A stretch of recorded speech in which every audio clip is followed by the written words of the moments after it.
My hair was flourishing, it was cute, it had a little bit of length to it, but as time went on, my hair thinned out and then it just got shorter and shorter and shorter until I just had to say no more. Well, my hair said no more and I just had to go along with it. When you were younger, did you have fuller, longer, thicker hair? And then as time has gone by, you've noticed a lot of shedding, a lot of breakage, and it's just thinner than it's ever been. Unbeknownst to you, you think you could be doing everything to get your hair on point, but within your daily habits, you are actually promoting breakage, damage, and causing the thinning that you've been noticing. So if you want to experience fuller, thicker hair and get your hair back to those glory days, then keep watching the video to find out if any of these daily habits can be contributing to your hair thinning. One common habit that is thinning out your curly hair is you don't moisturize it nearly enough. You wash your hair once a month, you barely use a deep conditioner, and your hair hasn't seen a leave-in conditioner in I don't know how long. And the thing is that curly hair thrives off of moisture. Moisture feeds your hair. It keeps it strong. It keeps it pliable. See, the thing is, curly hair is actually the most fragile hair texture out of all the hair textures. It is more prone to breakage. And water and moisture make sure that your hair is pliable and strong enough so that it doesn't break off. This is why moisture is so important, and you want to make sure that you are not skipping out on your weekly washes and deep conditioners. Use a shampoo that is geared towards moisture and a deep conditioner that will not only provide moisture but also strength. And you'll notice that when you keep up with a frequent cleansing schedule, that naturally your hair will start to get thicker and healthier. And that brings us to our next common habit that is thinning out your curly hair, which is you are so rough. You are rough handling your hair and it is breaking your hair off and thinning it out. Like I mentioned before, curly hair is the most fragile hair texture. It is easily prone to breakage. You look at it and it breaks off. Like it is that sensitive. So you want to make sure that you are gentle with your hair. Stop detangling your hair when it's dry. When your hair is dry, it is stiff. It's not going anywhere. It's not going with you. You are just fighting with your hair. If you are detangling your hair and you hear the comb go pop, pop, pop, pop, pop, you're doing too much. You're breaking your hair off. That's breakage. And then you notice on wash day that there's so much hair on the ground, and that's because you were pulling it out the whole time. So you really can't be surprised. So I'm going on a tangent, but basically you want to really be gentle with your hair. On wash day, when it comes to detangling your hair, you want to make sure that you grab a deep conditioner or a conditioner that has some slip to it, and it's just going to make it easier for those tangles and those knots to come out when it has like a lubricant. So you don't have to like rip it out. It will just slip out and it'll make detangling so much easier.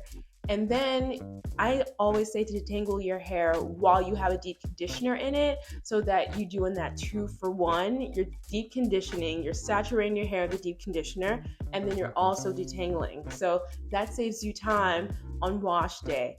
So grab your deep conditioner, use your finger detangling first, and then going for a brush or detangling comb next, because your fingers are going to be the most gentle. You can feel those knots and you can easily pull them apart. And then for the smaller tangles, the ones you can't really get to, that's when you get a brush or a comb. Another common habit that is thinning out your curly hair, and I have to be honest, I too can be guilty of this, is wearing tight hairstyles that pull and tug at your hair.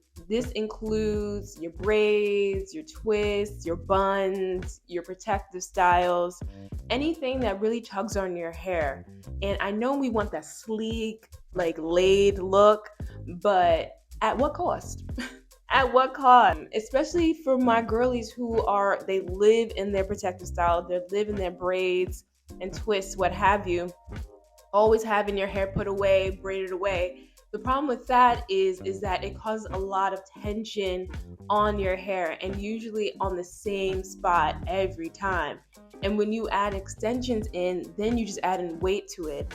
And if you're not careful and you're not mindful, this can lead to traction alopecia, which is basically hair loss due to tension and pulling at the same area in your scalp.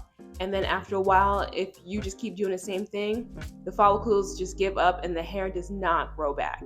So when it comes to styling your hair at home, you want to make sure that you're not doing the same bun every single day in the same position. Like, you want to move your ponytail, your bun around, so you're giving your scalp a break in those areas. If you notice people who, my mother used to do this, she used to wear the same low bun like every single day. And then after a while, the nape area, it was gone. It was gone because it got tired of getting pulled on all the time. So that's what happens is you want to make sure, in order to avoid that, move the tension around at least. If you can't go a day without a bun, change the bun up around. And then if you are getting your hair done in a hair salon by a professional, don't be scared. I know a lot of people are scared to be vocal with the hairstylists because they feel like they're in a better, bigger position. But honestly, they have to cater to you. So if you have some tension areas, like sensitive areas, you know your hair better than they do. So you want to be vocal for your hair and for your scalp, because after you leave their chair, they're not thinking about it, but you're the one who's stressed out and have to pop a Tylenol because it's so tight.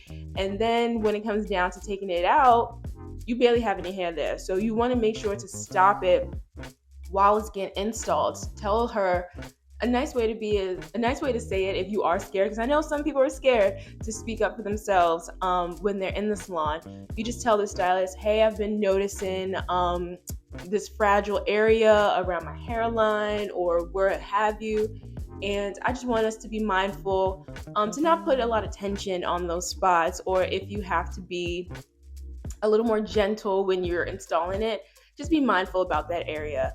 And then they'll just say yes and be like, and will be more mindful when they are installing it, so that you can have a better experience when you have your style in. And you won't feel like you have to like rip it out later on, because who wants to do that? Another common habit that is thinning out your curly hair is you are excessively heat styling. Now, this goes for my girls who are always getting silk pressed or always blowing out their hair at home.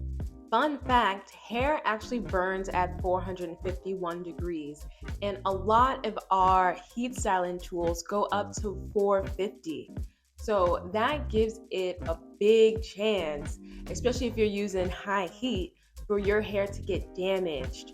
And it starts to actually degrade the hair shaft, the hair cuticles. So that's when you start to notice your hair becomes drier. It doesn't hold a style long enough, doesn't hold that curl anymore because of heat damage, and that it starts to thin out. So when it comes to heat styling, the first thing I tell my clients is you want to make sure before you put any heat on your hair that your hair is properly, thoroughly moisturized with a deep conditioner, because this makes sure that the moisture in your hair is long lasting. It gives your hair a good start before you put any heat on, because heat naturally draws out moisture. So you want to put as much moisture in before you put a heat styling tool that'll take it out. So by the time you actually style your hair, it'll still feel moisturized.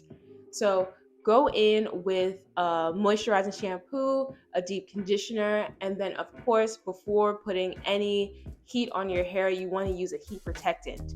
All right, and we are moving right on through this list. But before we get to the rest of the points, I just want to stop right here and offer you my free Curly Girl Planner. Now, I made this planner for my newbie curly who just needs some help on where to start. What's the right regimen, products, and tools to get your hair back on track. Now, if this sounds like you and you just need a little bit of love, a little bit of help, then go on the first link in my description and go grab the free Curly Girl Planner. All right, the next common habit that is thinning out your curly hair is you excessively get chemical treatments like relaxers, perms, excessive coloring. This is because these treatments are harsh, and if done to like the craziest extent, they will eventually not only thin out your hair but cause breakage, damage, and hair loss. So you want to make sure that when it comes to relaxers and coloring that you're not ODing. I feel like we all had that experience. I know I sure did. When I had a relaxer, my first relaxer, my hair was flourishing, it was cute, it had a little bit of length to it, but as time went on, my hair thinned out, and then it just got shorter and shorter and shorter until I just had to say no more. Well, my hair said no more, and I just had to go along with it. So if you are chemically treating your hair, you want to make sure that you have a regimen that takes care of your hair while it is chemically treated. So relaxers, perms, and color, because they naturally draw out nutrients and moisture from the hair, you want to make sure that at home you are putting that back in so that your hair doesn't stress out after the chemicals and then you're not nourishing it at home. A lot of the times people like to blame these treatments for taking out your hair when ultimately it was the fact that when you got home you didn't take care of it, you didn't give it any moisture, any nutrients. That's eventually what caused your hair to break off. All right, and that brings us to the last habit. The last common habit that is thinning out your curly hair is you lack proper health. I don't know how to put that. You practice poor health. I don't know. But basically, when you're constantly stressed out, when you're not eating the right foods, when you're dehydrated from the inside, it reflects in our hair. You can see that in our hair. Because our hair actually is a good indicator of how our health is in the inside. So our hair also grows off of what you feed it. So if you are eating a lot of processed foods, if you are not drinking enough water, then your hair has nothing to thrive off of. And also, stress is a big thing. Stress causes a lot of hormone imbalances, a high rise in cortisol, which actually inflames the body and it can cause hair loss as well.